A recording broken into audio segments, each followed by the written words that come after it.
But it feels like two things. It feels like one, like you're able to predict the future, right? Because you can create some uncannily accurate algorithms. Or two, it feels like you've created another employee, right? Especially around like categorization algorithms, right? Because categorization algorithms are a form of prediction, but they're really more of a process automation, right?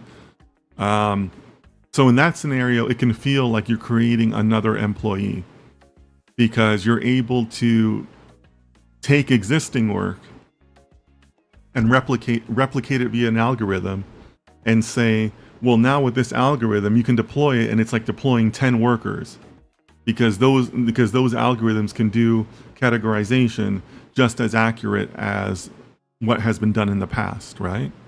Because you have like label training data that you can feed in and all that. And it also feels like you're able to give a lot more scale to the business, right?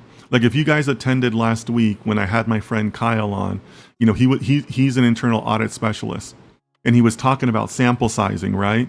Where you could have a bank with like literally millions of transactions, credit card transactions, let's say, on any given day.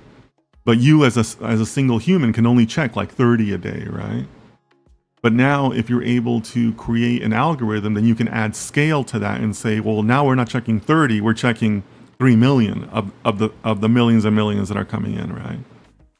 So when you get to those deployments, that feels pretty cool because you can really feel like you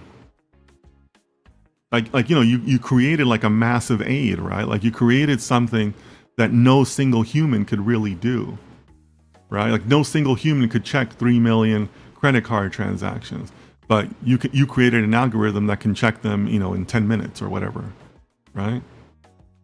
So what I really like about your question, Alan, is what you're kind of the real underlying question there is how do you measure the impact that you've had?